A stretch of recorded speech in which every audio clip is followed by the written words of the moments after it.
අපි බලමු ඔයාට අහිමි වුණ ආදරය ගැන යුනිවර්ස් එකේ මොන වගේ මැසේජ් එකක්ද ලැබෙන්නේ මොන වගේ ඇඩ්වයිස් එකක්ද ඔයාගේ ජීවිතේට ලැබෙන්නේ කියලා. ඔයාගේ ජීවිතේ කවුරු හරි කෙනෙක් මේ වෙනකොට ඔයාට අහිමි වෙලා තියෙනවා. 3 of swords. ඔයාගේ හිත ගොඩක් රිදිලා තියෙන්නේ. ඔයා කල්පනා කරනවා මම කොහොමද මේ කෙනා නැතුව ජීවත් වෙන්නේ කියලා.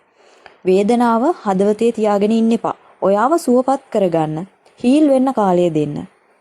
5 of cups. නැති වුණ දේවල් ගැන හිතන නිසා ඉතිරි වෙලා තියෙන ලස්සන දේවල් ඔයාගේ ජීවිතේ වටිනාකම ඔයාට මේ වෙලාවේ දැනෙන්නේ නැහැ, තේරෙන්නේ නැහැ.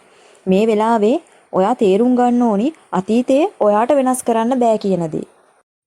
8 of cups. ඔයාගේ හිතේ තාමත් එයාට ආදරේ තියෙනවා. ඒත් ඔයාට මේ සිටුේෂන් එකේ මේ තත්ත්වයේ move on වෙන්න කාලය ඇවිත් තියෙන්නේ.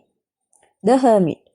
ඔයා හැමෝම එක්ක හිටියට ඔයාට එයා නැතුව තනිකමක් දැනෙනවා. මේ සිටුේෂන් එකේදී මේ තත්ත්වෙදී තමන්ට තමන්ව හඳුනා ගන්න අවස්ථාවක් ලැබෙනවා. ඔයාට ඔයා කවුද කියන එක දැනගන්න ලැබෙනවා. 6 of cups. පරණ මතකයන් තාමත් ඔයාගේ හිතේ තියෙනවා. මතකයන් හිතේ තිබුණට කමක් නැහැ. ඔයා මේ මතකයන් තුලම ජීවත් වෙන්න එපා. ඔයා ගැන හිතන්න, self love කරන්න. The tower.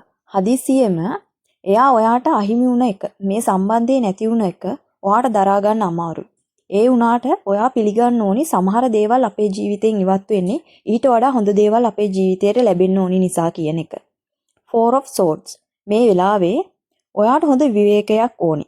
මේ ප්‍රශ්න ඔක්කොම එකවර විසඳන්න උත්සාහ කරන්න එපා. The devil. ඔයාට මේ தত্ত্বය අතහැරලා යන්න ඕනි වුණාට, මේ කෙනාව අමතක කරගන්න ඕනි වුණාට ඔයා මෙයාට ගොඩාක් ඇබ්බැහි වෙලා ඉන්නේ, ඇඩික්ට් වෙලා ඉන්නේ. death. ඒ කියන්නේ පරණ chapter එක අවසන් වෙනවා.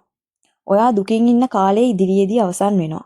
ඔයාට අලුත් ජීවිතයක් ලැබෙනවා. මේ වේදනාවන් සදාකාලික නැහැ. ඔයාට සතුට සැනසුම පිරුණු ජීවිතයක් ඉදිරියේදී ලැබෙනවා.